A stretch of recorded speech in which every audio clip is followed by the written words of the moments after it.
Hello student, आज हम देखेंगे आपकी एनसीईआरटी बुक का चैप्टर नंबर फर्स्ट, जिसका नाम है real number. What is real number? तो नंबर्स आप बहुत छोटे क्लासों से पढ़ते हुए आ रहे थे। बहुत सारे नंबर पढ़े आपने, इवन पढ़े, ओड पढ़े, कंपोजिट, ठीक है, होल नंबर पढ़े, है ना। तो ये जो नंबर आपने जो पढ़े हैं, ये सब क्या होते हैं? रियल नंबर होते हैं। रियल नंबर में क्या होते हैं? टोटल इंटीजर आ जाते हैं। इंटीजर से मतलब क्या? पॉजिटिव इंटीजर भी आ सकते हैं, नेगेटिव भी आ सकते हैं, रेशनल नंबर भी आ सकते हैं, रेशनल भी आ सकते हैं। तो उन सभी नंबर्स को आप क्या बोलते हैं? रियल नंबर बोलते हैं। इसके पहले वाली जो क्लास है आपकी 9th क्लास में भी आपने पढ़ा होगा, वहाँ पर रेशनल नंबर। तो ये सब कुछ क्या होते हैं? आपके रियल नंबर होते हैं। तो रियल नंबर के अंदर बहुत छोटा सा कॉन्सेप्ट है, कोई खास ज़्यादा बड़ा चैप्टर नहीं है आपका ये एनसीईआरटी की बुक में। तो जितना आपको दिया गया है उसको हम करने की कोशिश करेंगे इस चैप्टर में, ठीक है। सर्वप्रथम इस चैप्टर में हम एक आपको थ्योरम दी गई है जिसे आप बोलते हैं यूक्लिड्स डिवीजन लेम्मा, इसकी बात करेंगे, जिसके बेस पे आपकी 5.1 एक्सरसाइज दी गई है। क्या बोला गया है इसके अंदर कि given positive integer A and B, A और बी कैसे है आपके पास? दो पॉजिटिव इंटीजर है। पॉजिटिव मतलब पॉजिटिव, याद रखना है क्या वर्ड आ रहा है आपका? Positive. There exist the unique integer Q and R satisfy. कौन सी कंडीशन को सेटिस्फाई करेंगे? A equal to B Q plus R, ठीक है। जिसके अंदर आपको ध्यान रखना है आर 0 के बराबर हो सकता है, 0 से बड़ा हो सकता है, लेकिन बी से कभी बड़ा नहीं होगा। बी से हमेशा क्या रहेगा? छोटा रहेगा। इसी को वर्ड में हम लिखे तो देखो, ये आपका होता है डिवाइडेंट। क्या होता है? डिवाइडेंट। इक्वल टू ये होता है आपका डिवाइजर, ठीक है, ये आपका क्वोशेंट, और ये होता है आपका रिमाइंडर। कुल मिला के हम जो डिवाइड करते हैं उसके अंदर जो कंपोनेंट हम यूज़ करते हैं, dividend, divisor into quotient plus remainder, ये इसको सेटिस्फाई करेगा। इसके बेस पे हमारी 5.1 एक्सरसाइज है, इसको आप नोट कर ले। एक्सरसाइज 5.1 का सबसे पहला क्वेश्चन हम देखते हैं, क्या लिखा हुआ उसके अंदर? Use Euclid's division algorithm to find HCF. जो हमने अभी एल्गोरिथम देखा था, लेम्मा देखा था, यूक्लिड्स डिवीजन लेम्मा, उसी की सहायता से आपको एचसीएफ निकालना है। छोटी क्लासों में हमने एचसीएफ बहुत निकाले, लेकिन इसको किससे निकालना है? यूक्लिड्स डिवीजन एल्गोरिथम की सहायता से निकालना है। तो सबसे पहले आपको क्या करना है? सबसे पहले आपको डिवाइड करके देख लेना है। सबसे पहले क्या करेंगे? हम डिवाइड करेंगे। तो स्वाभाविक बात है, 135 से हम किस में डिवाइड करेंगे? 225 में करेंगे। छोटी संख्या से बड़ी में करेंगे। तो हम यहाँ साइड में डिवाइड करके देख लेते हैं।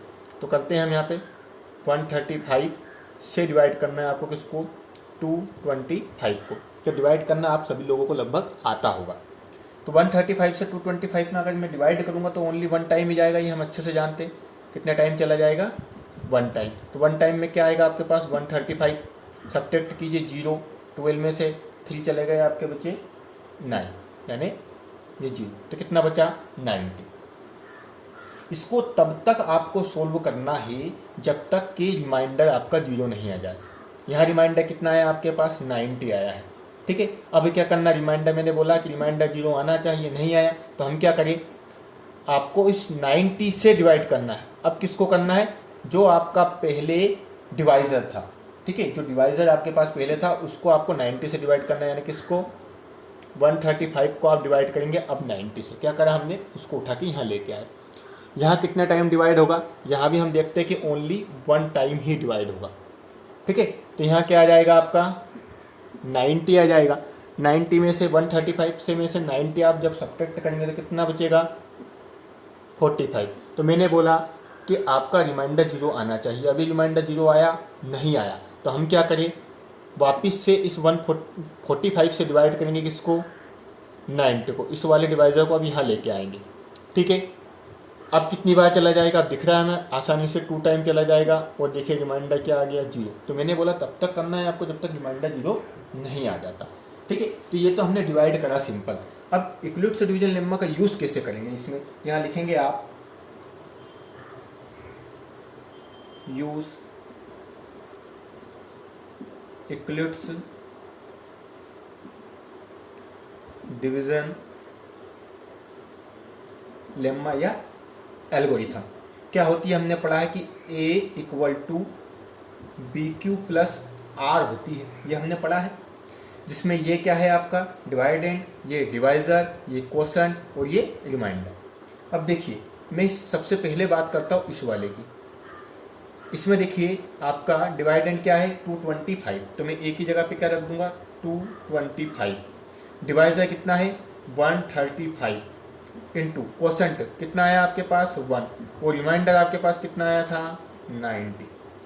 ठीक है, यहाँ आप फिर लिखेंगे सिंस रिमाइंडर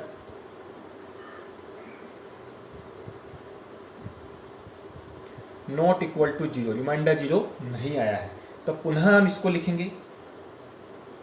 अब जो प्रोसेस आपने यहाँ दोहराई थी वो की वही प्रोसेस आपको यहाँ दोहरानी है। अब देखिए, अब डिविडेंड कितना है, डिवाइडेंड कितना है 135, तो आप लिख दीजिए 135 इक्वल टू डिवाइजर क्या है आप 90, तो हम लिख देंगे 90 इंटू अब क्वोशंट कितना है 1 है और रिमाइंडर कितना आया उसके बाद 45। ठीक है, आया समझ में? ठीक है, इसी को देखकर आपको लिखना है। तो यहाँ आप देखेंगे, यहाँ भी फिर हम वापस से लिखेंगे since remainder not equal to 0, यहाँ भी रिमाइंडर 0 नहीं आया, तो हमने अगेन पुनः किया। तो हम अगेन पुनः करेंगे तो आप देखिए, अब डिवाइडेंड क्या है आपके पास 90 इक्वल टू डिवाइजर कितना है 45, क्वोशंट कितना है 2 है और रिमाइंडर कितना आ गया अब आपके पास 0 आ गया। तो यहाँ लिखेंगे since remainder equal to 0, remainder 0 है तो लिख देंगे आप therefore the required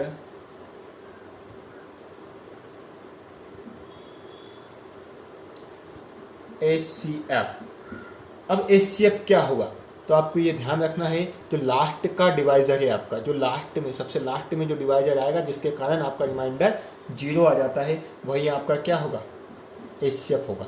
चाहे तो आप इसको फैक्टर मेथड से भी सोल्व करके देख सकते हैं, आपका HCF कितना आएगा 45 ही आएगा।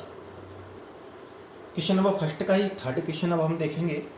यहाँ आपको कितना दिया है 867 और 225। देखो सीक्वेंस से चेंज कर दिया, लेकिन आपको डिवाइड किससे करना है, जो छोटी संख्या है उसी से आपको बड़ी संख्या में डिवाइड कर देना है। तो करें हम 225 से डिवाइड करेंगे आप किसको 867 को। जब आप करेंगे कितने टाइम चला जाएगा देखने से ही पता चल जाए है ना। तो क्या कितना आ जाएगा आपके पास 775। सब्ट्रैक्ट कीजिए यहाँ पे 2, ये आपका बच जाएगा, देखिए हमने क्वेश्चन गलत लिख लिया, यहाँ पे क्या है आपका 225 है, ठीक है 255। जब आप 3 टाइम अब 255 में करेंगे तो आपका आ जाएगा यहाँ पे 765। जब आप सब्ट्रैक्ट करेंगे तो ये बच जाएगा आपके 201 अब क्या उतारेंगे ऊपर से आप 255 को ले लेंगे है ना। तो कितने टाइम चला जाएगा 2 टाइम चला जाएगा, कितना आ जाएगा 204, कितना बच जाएगा यहाँ पे 1551, ऊपर से क्या आ जाएगा 102, कितना टाइम 2 टाइम, तो 102 और लास्ट में क्या आ गया रिमाइंडर 0 आ गया। तो यानी मैंने बोला है जब तक रिमाइंडर नहीं आया तो आपको तब तक करना है। तो यहाँ आप लिख देंगे यूजिंग इक्लिप्स लेम्मा। क्या होता है A equal to B Q plus R. A मतलब क्या है आपके पास 867, बी कितना है 255, क्यू कितना आया शुरू में 3 और रिमाइंडर कितना आया 102। क्या लिख देंगे since remainder not equal to 0। इस कारण से हम पुनः लिखेंगे अगेन, ठीक है। अब क्या आएगा आपके पास 255 102 2 प्लस रिमाइंडर कितना 51। यहाँ भी आप लिखेंगे since remainder not equal to 0। तो अगेन अब इसके लिए करेंगे तो 102 इक्वल टू 51 इंटू 2 प्लस 0। यहाँ लिखेंगे वापस से आप सिंस रिमाइंडर इक्वल टू कितना आ गया आपके पास 0 आ गया। तो हम लिख देंगे यहाँ पर therefore HCF ऑफ, या ब्रैकेट लगा कर लिख सकते हैं 255 एंड द 867 इक्वल टू क्या, मैंने पहले ही बोला जो सबसे लास्ट का आपका डिवाइजर आएगा वही आपका क्या होगा HCF होगा। क्वेश्चन नंबर सेकंड देखेंगे अब हम। Show that any positive odd integer is of the form 6q + 1, 6q + 3, 6q + 5 where q is some integer. देखिए थोड़ा ध्यान से समझिए, क्वेश्चन डिफरेंट टाइप का है थोड़ा सा। देखिए हमने जो इक्लुट्स डिवीजन लेम्मा पढ़ा है वो किस प्रकार से पढ़ा है कि हमें पता है कि a = क्या होता है, BQ + R होता है, जिसमें ये डिवाइडेंड, डिवाइजर, कोशेंट और रिमाइंडर, ये आपको चारों वर्ड याद रखना है। अगर मैं देखूँ यहाँ पे तो इसकी अगर तुलना किसी भी एक की तुलना अगर मैं इससे करूँ तो यहाँ से 6q + 1 ऐसा निकलेगा हमारे पास। ठीक है, तो यहाँ हम देखें कि b की जो वैल्यू सभी जगह 6 से दिख रही है, लेकिन a हमारे पास है ही नहीं। तो हम सबसे पहले क्या करते हैं, a को मान लेते हैं। तो मैं यहाँ लिखूँगा let a be any positive integer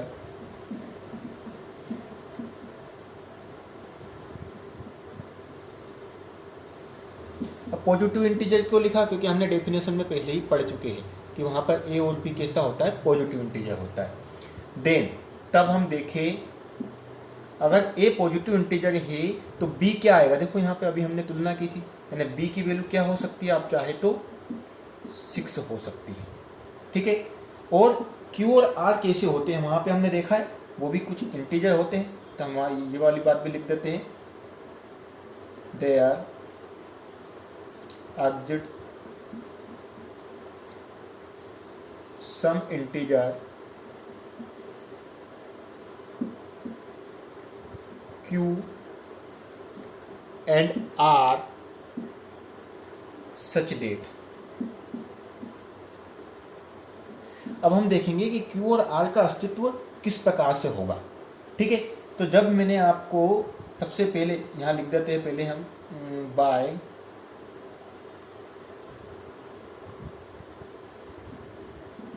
इक्लुट्स lemma क्या होता है, a = BQ + R। इसके लिए मैंने आपको एक कंडीशन दिखाई थी वहीं पर, जब डेफिनेशन हमने लिखी है इसकी, तो जो R होता है, जो रिमाइंडर होता है, वो क्या होता है, B से छोटा होता है या 0 से बड़ा होता है या बराबर होता है। स्वाभाविक बात है, जो रिमाइंडर रहेगा वो हमेशा डिवाइजर से छोटा ही रहेगा, रिमाइंडर कभी बड़ा हो नहीं सकता डिवाइजर से। तो ये वाली कंडीशन हमने यहाँ पर देखी। तो अगर मैं इस कंडीशन को देखूँ तो देन आर बी का वैल्यू हमारे पास क्या है, 6 है। बी का वैल्यू क्या है, 6 है। तो मतलब आर क्या है आपके पास, आर 0 से बड़ा है लेकिन 6 से कैसा है, छोटा है। आर 0 से बड़ा है लेकिन 6 से कैसा है, छोटा है। तो यहां लिखेंगे हम taking the value of R, R की मैं वैल्यू ले रहा हूँ। कहाँ से ले रहा हूँ, देखो 0 के बराबर भी हो सकता है या 0 भी हो सकता है, 0 के बराबर हो सकता है, 0 से बड़ा हो सकता है। 0 1 2 3 4 5 कहाँ तक लूँगा, 5 तक लूँगा। क्यों, क्योंकि आर 6 से कैसा है, छोटा है। तो इतना आपको ध्यान रखना है। आपके जो बाकी क्वेश्चन है उनमें भी आपको यही प्रोसेस दोहरानी है। अब हम क्या करते हैं, जो आपकी इक्वेशन नंबर फर्स्ट हमने मानी है, किसको मानी है इक्वेशन नंबर फर्स्ट, इसको यहाँ पे हम वैल्यू रखेंगे। ठीक है, कहाँ पर रखेंगे वैल्यू, यहाँ पर। इसी को आप चाहे तो आगे एक लाइन बढ़ा लेना। इस बी को मैं लिख सकता हूँ क्या, यहाँ पर 6 लिख सकता हूँ। क्या लिख सकता हूँ, 6। तो यहाँ लिख दूंगा मैं a = 6q + r। आप इसको इस प्रकार से लिख सकते हैं। ठीक है, क्या लिख सकते हैं, 6q + r। तो अब हम देखते हैं, r की वैल्यू हमने ले ली यहाँ पर। तो हम ये वैल्यू क्या रखेंगे, इक्वेशन नंबर जो फर्स्ट हम मानेंगे, इसको इक्वेशन नंबर फर्स्ट मान ले तो इसमें रखेंगे। तो यहाँ लिखेंगे पुटिंग r = 1। अब r = 1 रखे इन फर्स्ट क्या है आपके पास, a = 6q + r। ठीक है, तो a = 6q + r की वैल्यू क्या मानी हमने, 1 मानी। ये आ गया पहला। Again putting r = 2 in first, वापिस से 2 रखिए। तो आप जब 2 रखेंगे, हम 2 रखे अगर, तो एक बात देखिए उन्होंने क्या बोला है, ओड इंटीजर। ठीक है, कैसा लेना है, ओड लेना है, मतलब इसमें आपको जो ओड नंबर है ओनली वही लेना है, यानी आर इक्वल टू हम 2 नहीं लेते हुए क्या लेंगे, 3 लेंगे। तो जब आप 3 लेंगे तो 6q प्लस आर में जब आप 3 रखेंगे तो ए इक्वल टू 6q प्लस 3। फिर अगेन अब आर इक्वल टू 4 रखेंगे क्या, नहीं रखेंगे, क्योंकि वो क्या है इवन है, हम रखेंगे 5। तो यहाँ पे क्या आ जाएगा, ए इक्वल टू 6q प्लस के 5। अब क्वेश्चन में यही बोला था, so that any odd integer is of the form 6q plus 1, 6q plus 3, 6q plus 5, तो वो आ गया हमारे पास। ठीक है, तो हम आंसर में क्या लिख देंगे, therefore any positive odd integer is of the form 6q plus 1, 6q plus 3, 6q plus 5। Question number 4 देखेंगे। क्वेश्चन नंबर जो 4 है आपका क्वेश्चन नंबर 2 के जैसे ही है, लेकिन थोड़ा सा चेंजेस है इसमें। Use equivalent division lemma to show that the square, इस वर्ड का ध्यान रखना आप, स्क्वायर क्या बोला है, square of any positive integer is either of the form 3m, 3m plus 1 for some integer m। वहाँ पे क्या करना था आपको, स्क्वायर प्रूव नहीं करना था, यहाँ स्क्वायर की बात करिए। तो देखिए क्या होगा इस क्वेश्चन में। सबसे पहले वही प्रोसेस दोहराएंगे, let A be any positive integer.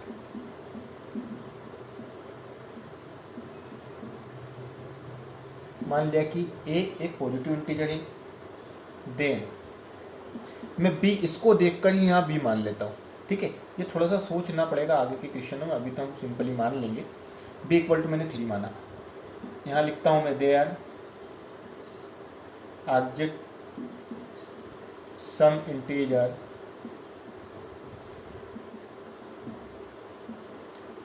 Q and R। Q and R का अस्तित्व किस प्रकार से यहाँ होगा, तो हमें पता है such that by Euclid's lemma. Euclid's lemma की बात करें हम तो क्या होता है, A equal to P Q plus क्या होता है आपका R होता है, वेयर जहाँ पर R कैसा होता है आपका B से छोटा होता है और 0 से बड़ा होता है या बराबर होता है। अगर मैं बात करूँ तो हमने b की वैल्यू यहाँ पे कितना ली है, 3 ली है, तो यहाँ किस प्रकार से हो जाएगा, r की जो वैल्यू होगी वो 3 से छोटी हो जाएगी, यही होगा। आगे अब हम देखते हैं इसको, यहाँ ले लेंगे हम वैल्यू ले लेंगे। अब यहाँ पर जैसा पहले हमने किया था पिछले क्वेश्चन में, taking the value of R की जब वैल्यू यहाँ से लिखे हम तो क्या लिख सकते हैं, 0, 1, 2, इस प्रकार से लिखेंगे। अब क्या, सबसे पहले हम क्या करते हैं, जब आपके पास इक्वेशन नंबर इश्यू को आप क्या दे देंगे, फर्स्ट नाम दे देंगे। यहाँ लिखेंगे आप putting r equal to 0 in first में जब r इक्वल टू 0 आप रखेंगे तो देखिए सबसे पहले a है ना, और हमने b इक्वल टू 3 माना, तो चाहे आप इसको पहले जैसा ही यहाँ पे लिख सकते हैं, a equal to 3q plus r। Directly हम जब 1 में रखेंगे तो क्या आ जाएगा आपका 3q और r, तो a इक्वल टू कितना आ गया आपके पास 3q, और r की वैल्यू तो 0 हो गई। लेकिन अब देखिए उसने क्या बोला है, सो डेट द स्क्वायर, क्या करना है आपको, स्क्वायर करना है।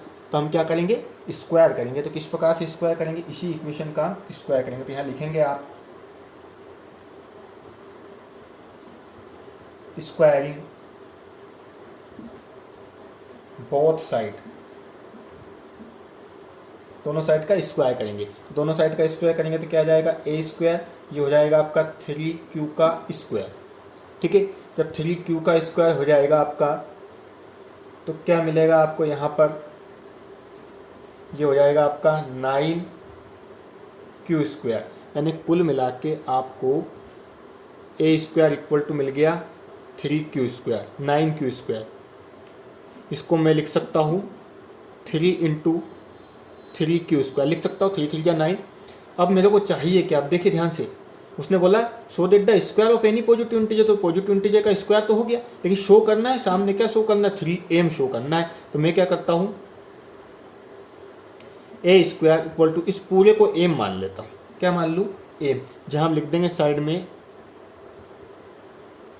Where m equal to 3q square. ठीक है, तो हमारी पहली कंडीशन आ गई क्या, 3q एम। आगे हम देखते हैं अब क्या करेंगे, पुटिंग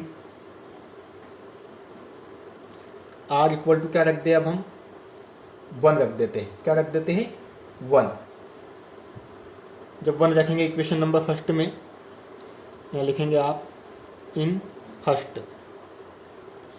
आपके पास क्या है, वापस से वही लिखेंगे आप, A equal to 3q plus are.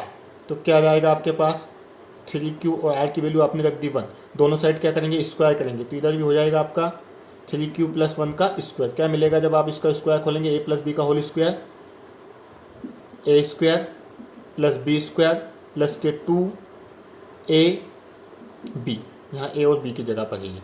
कितना हो जाएगा ये आपका 9q स्क्वायर प्लस 1, 3 2 जा 6q।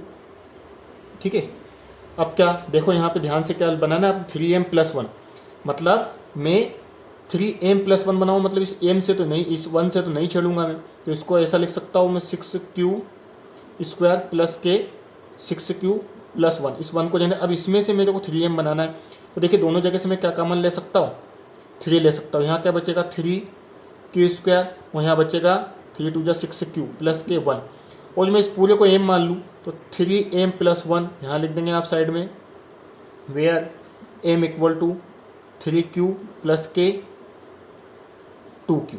ठीक है, तो अब हमें देखिए क्या मिल गया, हमें ए स्क्वायर बराबर इक्वल टू वापस से ये मिल गया, वही हमें लेना था 3m और 3m प्लस लेके आए हैं। तो आंसर में क्या लिख देंगे, therefore any positive integer is of the form A square equal to 3m, A square equal to 3m plus 1। ठीक है, आज के लिए इतना ही। नेक्स्ट लेक्चर में हम इसके आगे की जो सम है वो लगाएंगे। Thank you.